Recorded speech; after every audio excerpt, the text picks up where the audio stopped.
Bedtime Stories made for you by Diggy and George. A different kind of bee.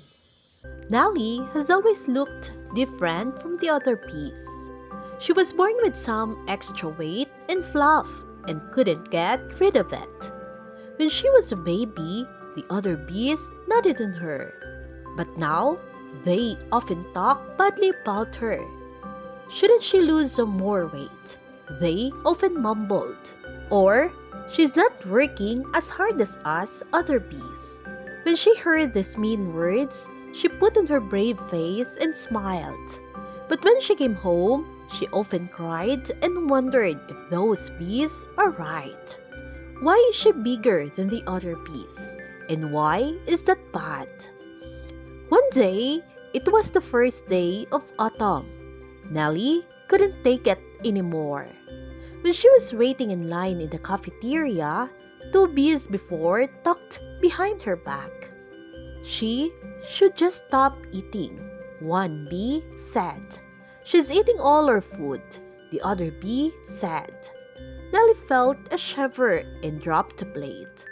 Everyone stared at her, and she quickly flew away.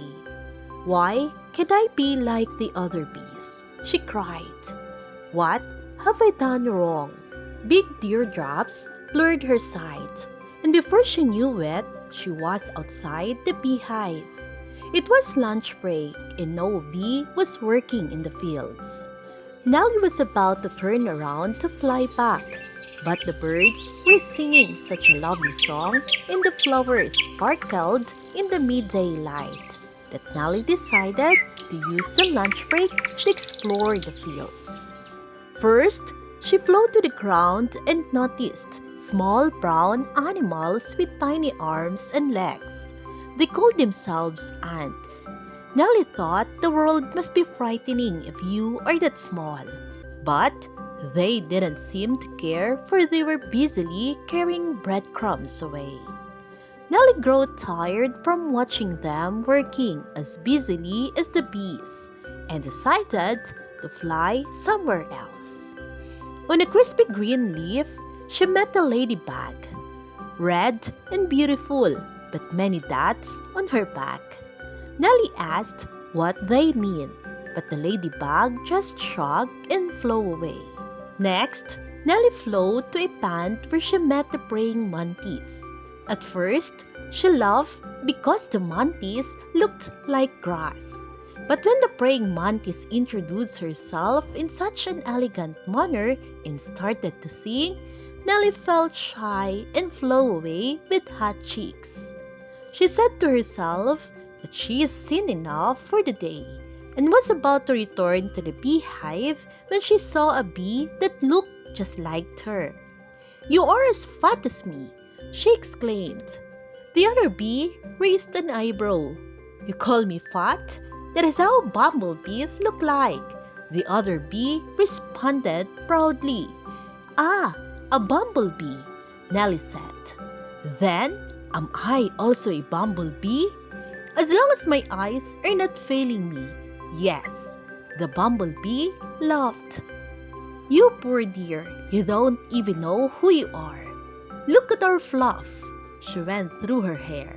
"We are better protected than those skinny bees. The other bees are angry with me because I don't work as hard but eat more than them," Nellie said inside. The other bumblebees started laughing. Fat and not working hard enough? Those bees, they don't know how to enjoy life. All they keep thinking about is making their honey. The bumblebee flew closer to Nellie. "We bumblebees know how to enjoy life. Be proud of yourself.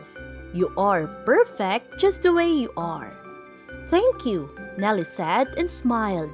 "From now on, I would be scared and think something is wrong with me." "That's good, and you have had enough of those lousy bees. You can come and visit Auntie Jessel." Nellie said goodbye to the bumblebee and flew back to the beehive, singing a happy song to herself. "I am Nellie the bumblebee," she said to herself. "I don't need to be like the other bees."